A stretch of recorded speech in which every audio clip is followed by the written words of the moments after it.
Hello les investisseurs, on est ravis de vous retrouver. On est avec Gaëtan et Isabelle qui vont nous parler de leur investissement immobilier. Ravi de vous avoir. Est-ce que déjà vous pouvez vous présenter pour les personnes qui vous ont pas encore vu un accompagnement dans les coachings communs? Bonjour à tous, alors moi c'est Isabelle, je suis ingénieure dans l'industrie. Bonjour, moi c'est Gaëtan, je suis responsable technique pour un bailleur social.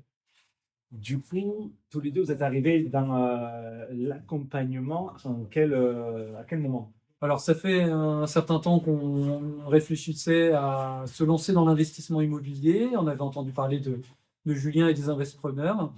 Et au mois d'août 2023, on a décidé de sauter le pas. Août 2023. Et du coup, tu me disais tout à l'heure que vous avez été assez long pour trouver le bien dans lequel on se trouve. Vous avez plusieurs projets, vous avez même douté que c'était possible.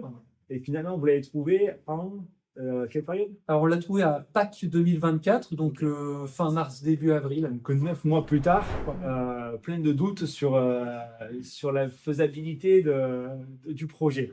Comment ça s'est passé les recherches? Qu'est-ce qui a fait que ça a pris autant de temps? Alors on a mis pas mal de temps à identifier les communes qu'on voulait retenir. On en a identifié 3. Après, moi, je me suis occupé de faire le tour des agences immobilières.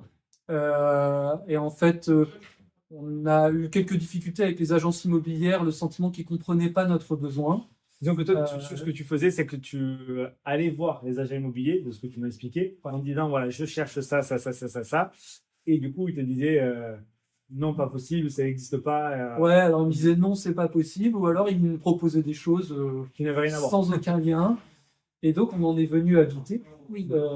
que ce produit existe. Et puis un jour, on a fait une visite à notre initiative, et là, c'était bon. À votre initiative, et c'était surtout, c'est pas un coup de chance, je pense, c'est surtout votre œil d'expérience qui s'est développé, parce qu'effectivement, ça sert à rien de demander à l'agent immobilier ce que vous voulez, il va vous présenter autre chose, mais c'est à vous d'être capable de voir le bon type de projet, des travaux, oui, mais pas trop, la localisation, la ville.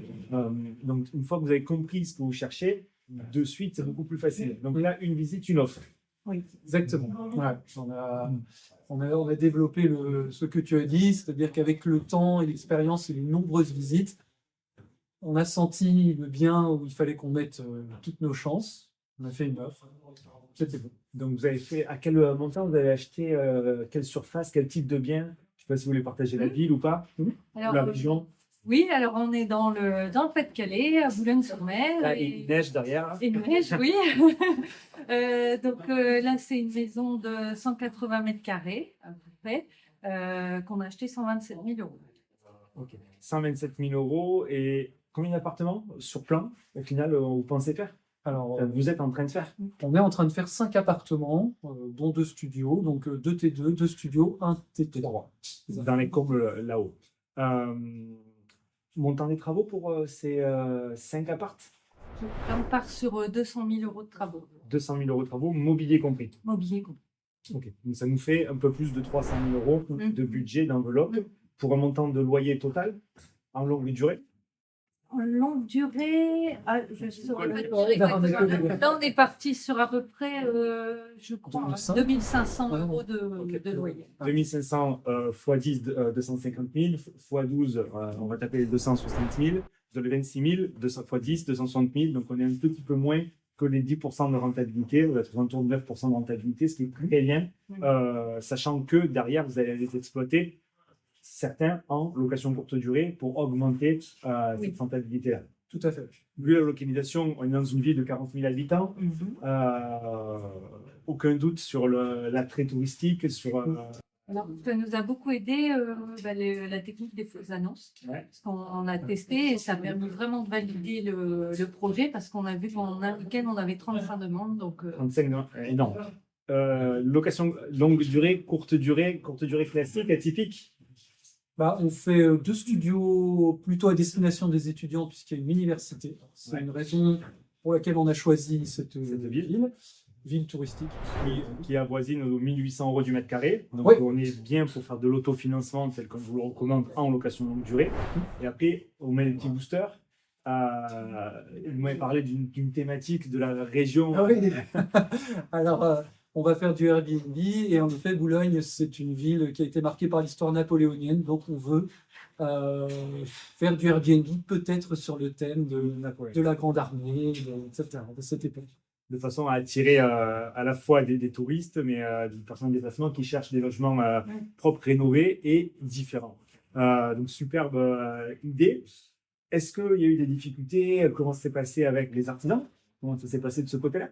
Alors là, il faut aussi être pugnace, être patient. Comme j'ai expliqué à Julien, alors c'est moi qui me suis occupé de ça. J'ai contacté 20 sociétés et j'ai réussi à organiser 5 visites sur les 20 sociétés. Et sur ces 5 sociétés qui sont venues, j'ai eu 4 devis et on en a retenu un. Voilà. Un qui correspondait plus ou moins aux AVAC qu'on vous avez donné. Tout à fait. Derrière, vous avez fait les plans, lot par lot.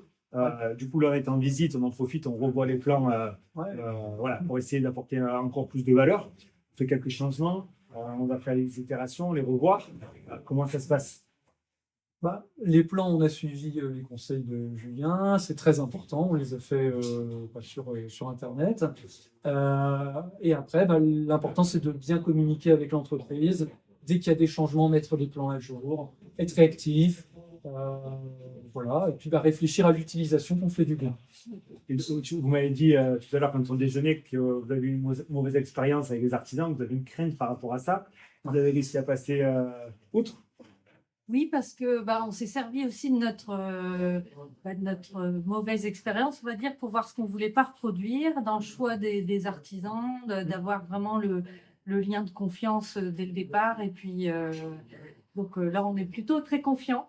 Confiant, et pour l'instant, tout se passe très bien. Oui. Et après, la sélection d'artisans, c'est un process aussi. Les devis, c'est un process, l'analyse. On en avait discuté en coaching commun, le coach aussi. Enfin, c'est pas le fruit du hasard, c'est pas la chance qui fait que ça se passe bien. C'est aussi parce que vous avez travaillé durant de longues semaines, de longs mois pour en arriver là. Le devis, ça a été de multiples allers-retours. Hein. Oui. Il y a eu beaucoup d'allers-retours entre nous et l'artisan avant de finaliser et de dire on signe. Et encore là, aujourd'hui, sur plan, il y a toujours des ajustements. Mais c'est tout à fait normal. Est-ce que, du coup, pour résumer, vous aurez quelques conseils à donner aux personnes qui réfléchissent à investir dans l'immobilier pour se constituer un patrimoine? Vous, dans votre cas, comment vous avez fait pour passer à l'action, pour dépasser les croyances, les peurs, les personnes qui hésitent? Comment on pourrait les aider? En fait, c'est vrai que nous, on avait un peu cette crainte. On a attendu longtemps. On se disait qu'il fallait investir, faire quelque chose pour plus tard, pour notre patrimoine, mais aussi pour pouvoir se donner une plus grande liberté financière et peut-être changer de métier, par exemple. Le déclic s'est fait vraiment d'être accompagné, en fait, d'avoir quelqu'un qui nous conseille, qui va valider les différentes étapes. C'est ce qui nous a permis vraiment de passer à l'action et puis d'y aller. Oui, avant, vous avez fait d'autres formations sans passer à l'action. Là, le fait d'avoir l'accompagnement, ça vous a rassuré. Pourquoi ce programme existe. Est-ce qu'il y a d'autres choses que vous aimeriez partager ou d'autres leçons que vous avez retenues qui vous ont vraiment aidé à débloquer des situations difficiles? On a parlé peut-être de la toiture, il y a eu quelques mauvaises surprises. Comment gérer ces mauvaises surprises? Qu'est-ce que vous avez appris? Alors, il y a une chose que moi je peux dire en tout cas, c'est que c'est possible, puisqu'on l'a fait et on a beaucoup douté. L'enseignement qu'on en retire, c'est qu'en fait, il faut y aller. On trouve toujours une solution au problème à partir du moment où on se donne les moyens. Tu parles de la toiture. On aurait pu baisser les bras. On a appelé plusieurs entreprises, on a fait faire des devis, on a fait venir des experts. Et aujourd'hui, on solutionne le problème. Donc, on se donne les moyens, on y croit. Il faut vraiment y croire. Et ça se fait. Et parce que dans tout projet, il y a des mauvaises surprises. Là, ça a été la toiture, mais même avant d'acheter, vous avez eu quelques mésaventures chez le notaire, avec du coup un coup de cortisol qui monte un petit peu. Comment vous avez géré tout ça? Je pense qu'à un moment donné, il y a aussi un facteur confiance, se dire qu'on va trouver les solutions adaptées, qu'on n'est pas seul, on est accompagné, qu'il y a des possibilités. Alors, on toujours mesurer quand même le risque, mais de se dire qu'au pire des cas, on pourra, peut-être ça nous coûtera 1000, 2000 euros en plus pour solutionner le problème, mais que le risque, il n'est pas il reste mesuré et que du coup, on peut y aller. On peut dire aussi que si on suit la méthode, nous on a vraiment suivi la méthode, ça rassure et ça structure. On a moins peur de partir à l'inconnu.